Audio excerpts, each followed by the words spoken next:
The hype surrounding the film Katyn suggests that we have been misled for years into thinking that it was not the Soviets but the German Nazis who committed the massacre of Polish officers at Katyn. The opposite is the case. The most cursory examination of history books and the Internet will prove that we have been told over and over again that it was the Soviets who committed this heinous crime, and in most cases the possibility that it could have been the Germans is not even mentioned. The fact is that the bodies were shot by the Nazis and with German bullets.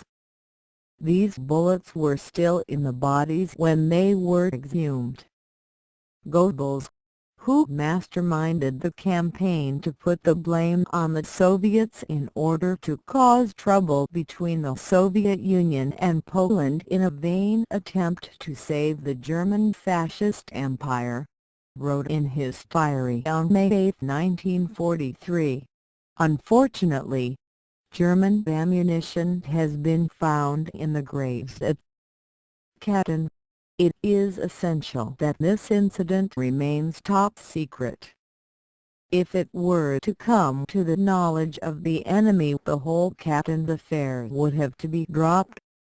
The German Nazis had killed the Polish officers in order to ensure permanent weakness in the Polish armed forces, which might otherwise have been able to resist them.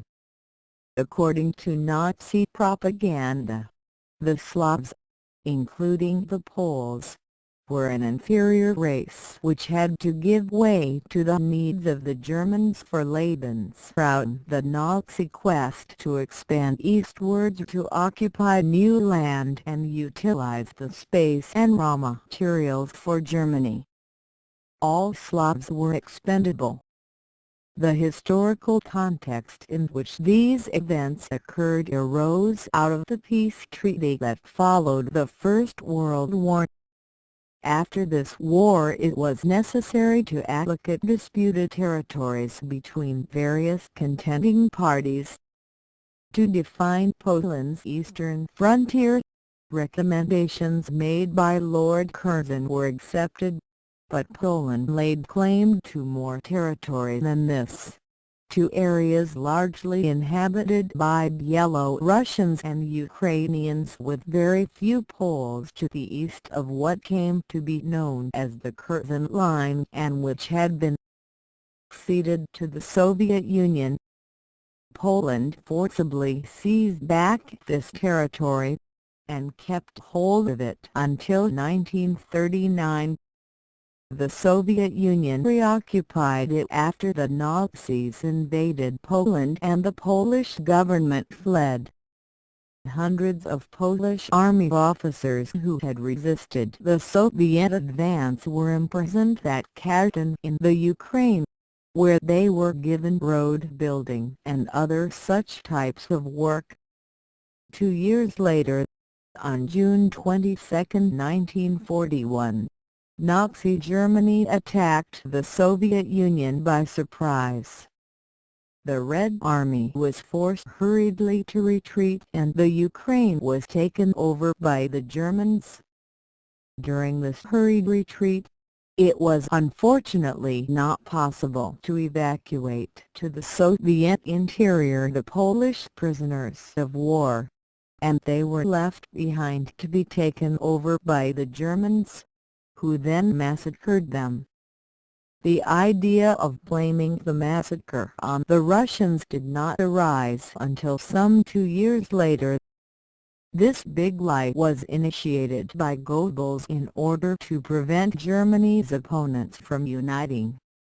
The Germans even purported to announce the names of the Soviet camp commandants who had been in charge of the massacre, attributing to most of them Jewish names.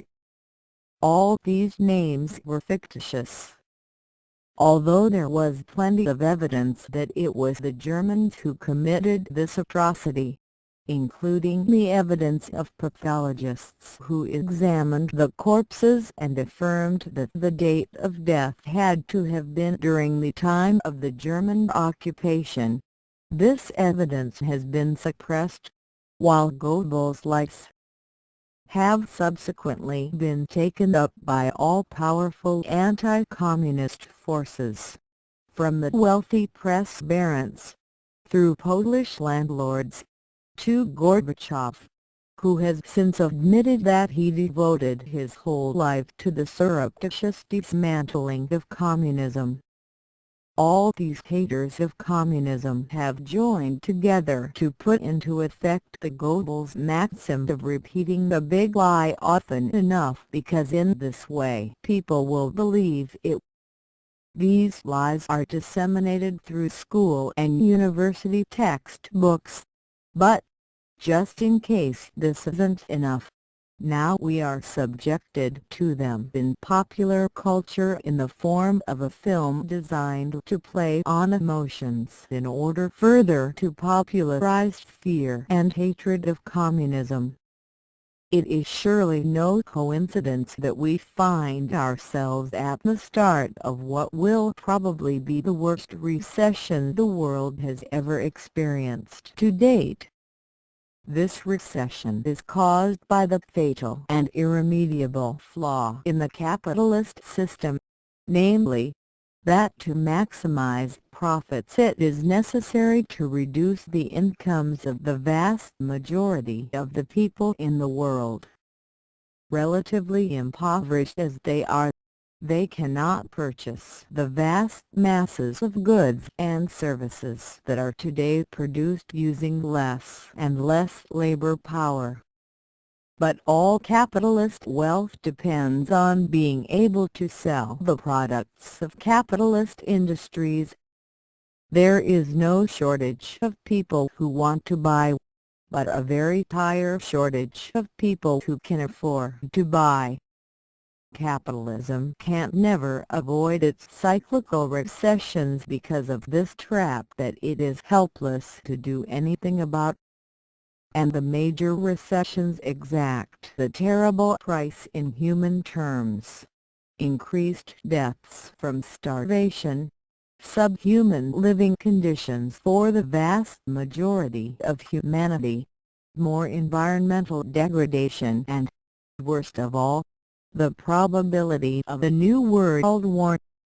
The only way out of this vicious cycle is to deprive the multi-billionaires of their ownership of the means of production and to institute planned production aimed at directly satisfying the needs of the working people rather than allowing the economy to remain in the hands of multi-billionaire capitalists who will only produce and distribute goods if they can make a profit.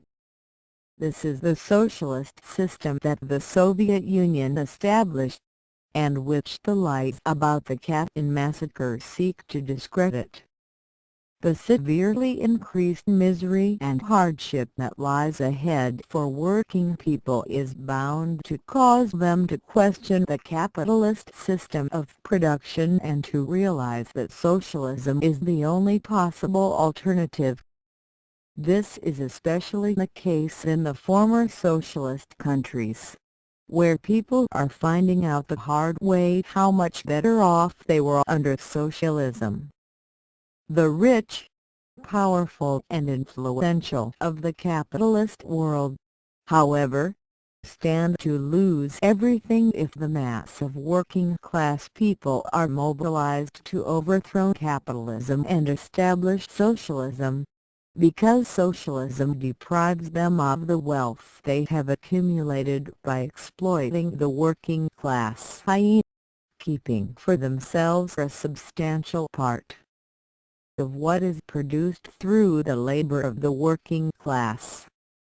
The capitalist class will commit any crime to keep that wealth, to tell lies to avert the possibility that they will ever be required to hand it over as nothing. A film like Katyn, if it keeps or makes enough people anti-communist, or even if it neutralizes them in the inevitable future struggle to put an end to capitalism and replace it with socialism, will have achieved its purpose of prolonging the agony of the vast majority of humanity so that capitalism can live to fight another day.